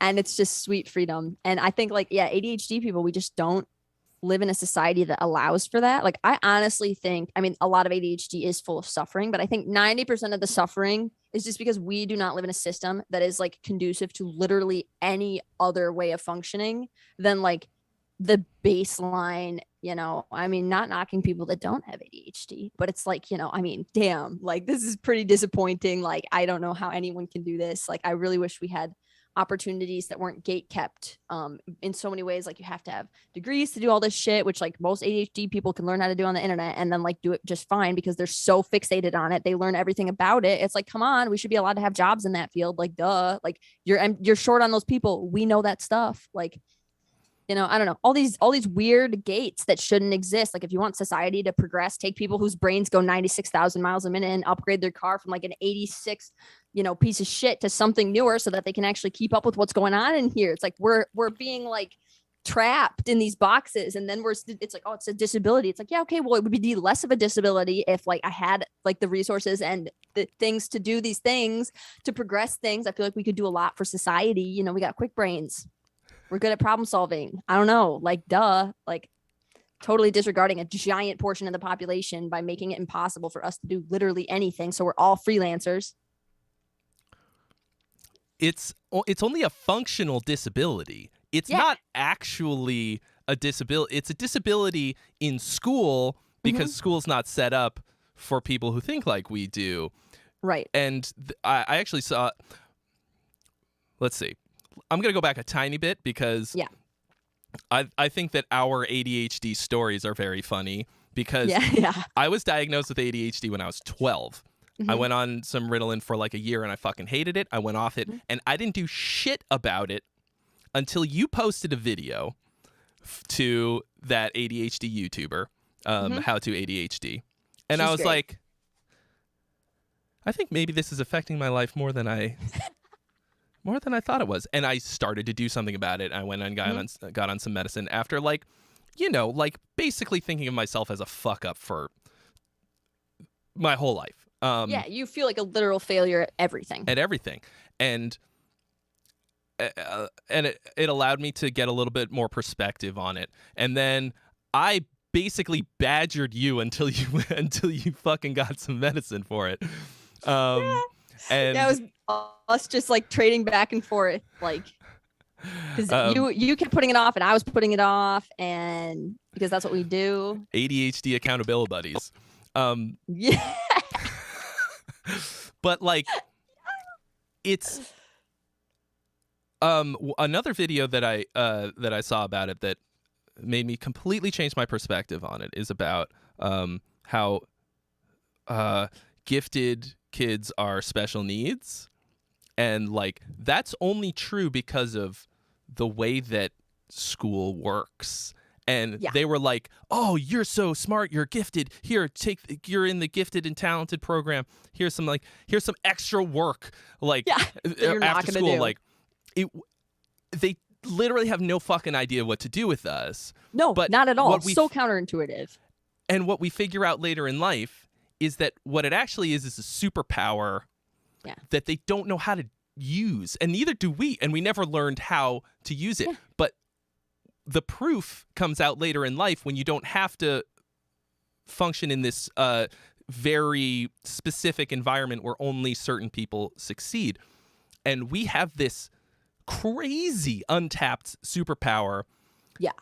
And everything in our society and education system is a limiter, is a speed limiter on that. Oh, yeah. And we don't get to live up to our potential until much later in life. And that's why most people with ADHD are extreme late bloomers. And that fucking sucks. It makes me think about all the kids like us who are out there just fucking suffering right now in school. Yeah. And I feel like there's no way my parents could have known this. I mean, like it was not even on the radar of girls having like ADHD or any sort of neurodivergence at all. It was just, oh, she's really weird, like forever. Like if you just sat me in a room with a bunch of tools and things I could have learned how to do, I would have become extremely proficient at probably all of them before age 10. Like I loved to read. I had a college Lexile score when I was 8. Like I was fine. They put me in the gifted, talented class. I did the same thing. I had to drop out because I didn't do a single lick of homework at all. Like, and they were like, well, you have all this potential.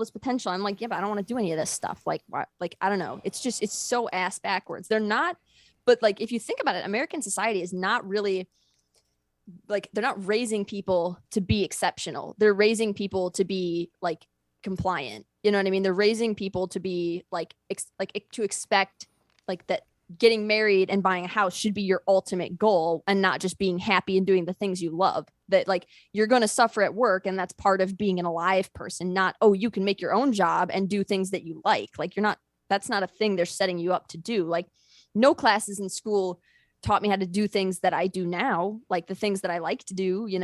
There was no classes on like building things or making things. Art classes weren't very good. Like there's no engineering or electronics or anything that's like actually interesting. I mean, I guess maybe some people are into history and become history professors, but like, or math teachers, like really what is school setting you up for? It's like, I don't know. I don't know either, but I think the end result is that in spite of all that shit, we've made our lives to be what we want them to be to an extent. Like we're still barely struggling against that by a lot. But the proof is in the pudding. The proof of what you're describing is there, and people like us, I think this is our time more than anything else, because we have the resources to do that. Like I didn't have to get anybody's permission to create all of this. You know what I mean? Like it's still hard. It's a lot harder than it should be, but it's becoming this is the time in which we're able to create all of this stuff. We have access to the resources, like I don't know, like any given like camera gear, lighting. It's all cheap and accessible, and sure, there's still plenty of barriers, but it feels like to me, oh yeah, just the fact that we're sitting here with 70 or 80 people watching us at fucking 12:30 on a Monday. Like, oh yeah, no, I'm not even talking about specifically us. Like, I make just enough money to pay my bills, just enough money to eat, and a little bit of money left over for art supplies. But I'm also like, I feel like when I go on these rants, everybody thinks I'm talking about just me. I'm also talking about like the whole of everybody, like the whole of everything. Like when I complain about like people's working conditions, they're like, you're freelance, shut the fuck up. I'm like, duh, I've had like 15 jobs. I know what it's like. I have friends that work jobs who are suffering. I know, like, I don't want them to suffer either. Like I'm in it for the collective here, you know? I wish we all didn't have to do that. I think the world would be better if everybody could hang out all the time and make art all the time. And like, we were able to make money doing stuff. Like people want to work. They just want to like work at the stuff they know they're good at, Yeah. Yeah, absolutely. I'm thinking mainly of like people like kids in school now. It's improved a bit, but not a lot. Like it's not like, oh, we need like one special helper to get us through the day. Like, no, we need an entirely different environment. Yeah, the whole thing's got to flip on its back and start over. Like I couldn't do homework. Like homework was not happening. Like you have to put me in an environment where I don't need to do homework, or I'm not going to succeed. Like that's just how it is. And that's because I just want to fucking do the thing. Like you're saying, stick me in a room with the materials and leave me the fuck alone. And I'll learn how to do it. Yeah, exactly. And it's like, I don't know. And the same with me, no homework. My report cards were all like, oh, Sarah's so like engaged and interesting, but she like has not done a single homework assignment the whole year. Like not a single one. She gets good test results and everything, but no homework. And I always thought that it was stupid because I was like, well, I'm in school for like 9 hours. Why am I going to come home and do more school? That makes no sense. I'm tired and I want to do stuff I like. So I don't know. The whole school system is messed up. And I feel like that just translates to most of corporate America. Now that I've actually been in corporate America, I'm like, oh man, this is like school, but like with more social rules. I'm socially not fit for corporate America either. I'm surprised that you survived as long as you did. Thanks. It's spite. It's pure spite. Pure spite. Yeah. A tool, an underutilized and valuable tool that people don't. Oh, that's a great motivator. But anyway, we're getting very far afield, which is which is great. I think these are things that are very, very important, not talked about enough on these kinds of platforms, and they all tie in a lot. Yeah. To understand the process, you have to understand the person to an extent, and especially because your process is foreign even to you, or not foreign, but it is, difficult to describe even to you. Yeah, I have no idea what's going on. I think that people need to understand where you're coming from and why it is that you go about things the way that you do. And I would love if everyone could know that about me. I wish I could like send it like a telepathic memo to every single person that I've ever met. It was just like 5 or 6 quick bullet points about like, hey, so these things, not what you think they are. You know what I mean? Even like all my business contacts. Oh man, I hate that. I really wish I could have somebody do my email. Just be like, hey, by the way, I am this, and I don't mean anything by it. It's just who I am. I've done things like kind of like that. Like if I fucked something up really badly, and there's like people like, you know, business, like what's going on, I've been like, hey, listen, so I have this condition. Sorry, I'm just choking You also on have COVID. nothingness.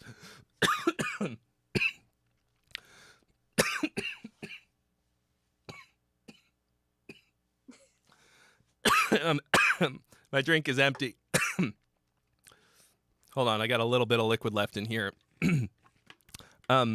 They don't usually care. They don't take kindly like, to that. It's a bummer. Oh, you mean when you're like, hey, sorry, I am this way. They're like, yeah, well, get better. Yeah. Yeah, pretty much. yeah, I know. That's why it's like, it is what it is, you know. But I know what you mean. Yeah. You want to be like, look,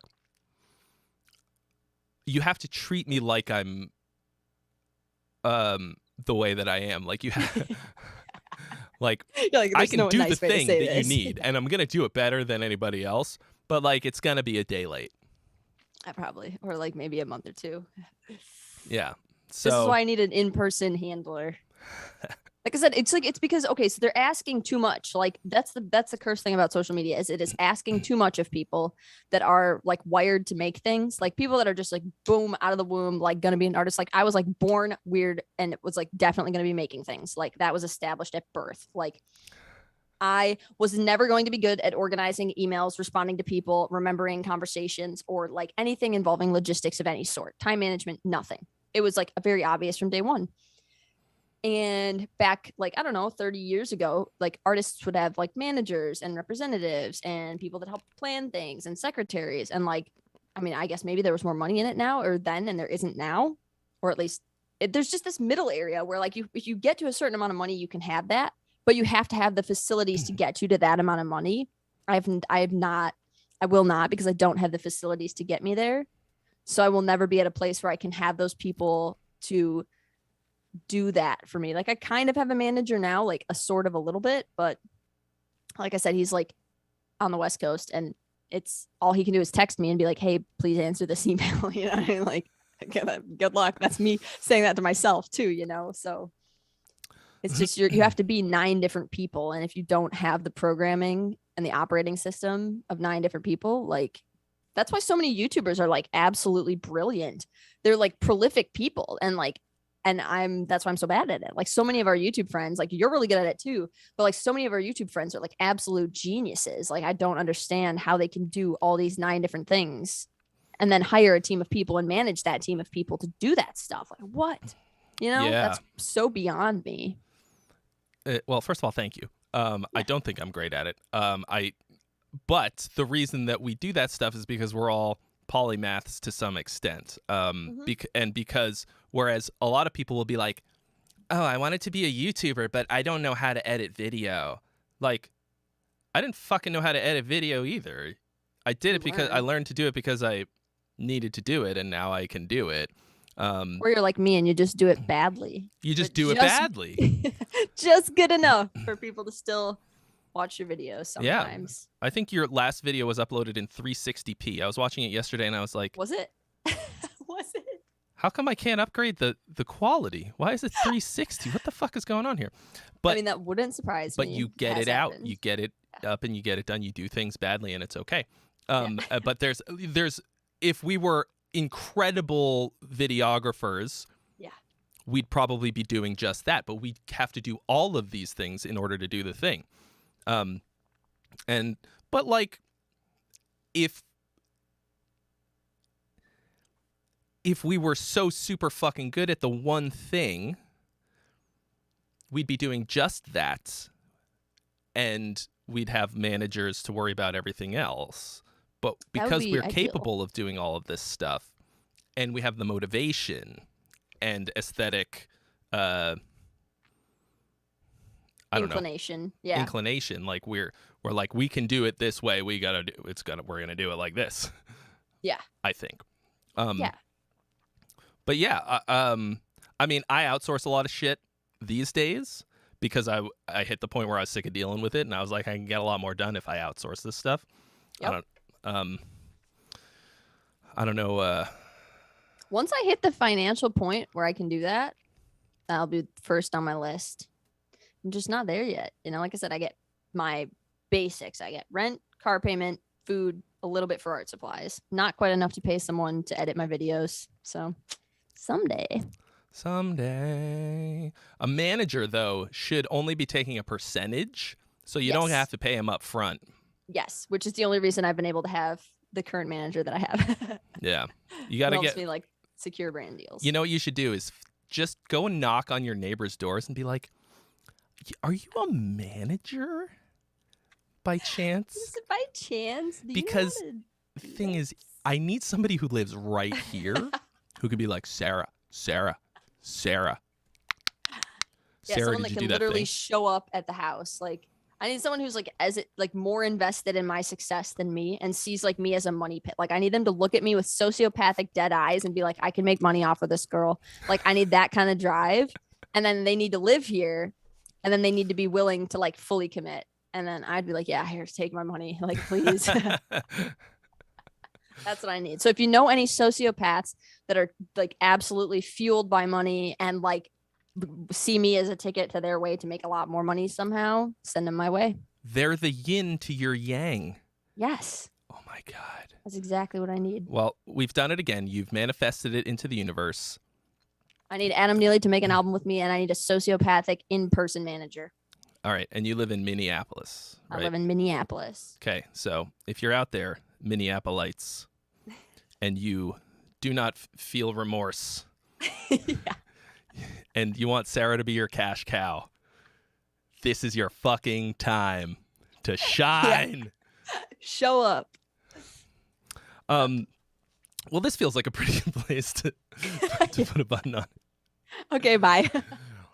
But as always, I love chatting with you. Likewise. If people could only see the kind of conversations we have when the cameras aren't rolling, and they're so good, and we don't have to worry about getting canceled. It's wild. I think this was as close as they'll ever get, probably, yes. Unless there's a hidden camera recording of the last time we spoke. But like, I love hearing about the way that you go about things because it's so different from how I do it. And I've been wanting to get you on here for a while to hear about it. It's also just because it's so different, and I knew it would be different from how past guests have gone about things. Like Archspire just all sit in a room and they just yell at each other and are extreme masochists. They have a whole voting system. They spend all this time naming the riffs and stuff. Wow. And it's like, that's incredible. It's wild. And, and all that kind of stuff. Everybody does it super differently. And I loved hearing about the way that you go about it. Thank you. And the way that you're thinking about things, is fascinating to me. So thank you for sharing all of that with us.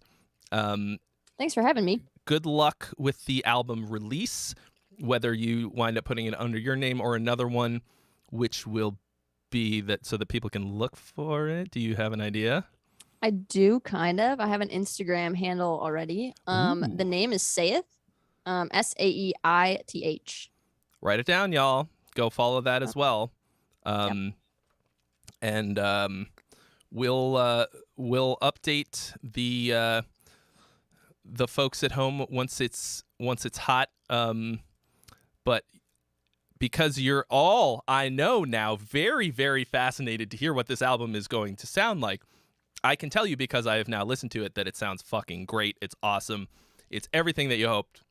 You're going to want to go and follow all of those places so that you can get a taste of it when it's out. So thank you, Sarah. Good luck with all of that. Everybody go follow Sarah on all of her socials. Go and leave some boomer guitar player comments on her synth videos. Boo. Where's your guitar? Where is it? Yep. And I will I'll talk to you real soon, all right? Yes. And I hope the manager seeks you out. Yes, come find me. Don't kill me. We can put your sociopathic tendencies to good use. To good use. Don't kill the cash cow. Nope.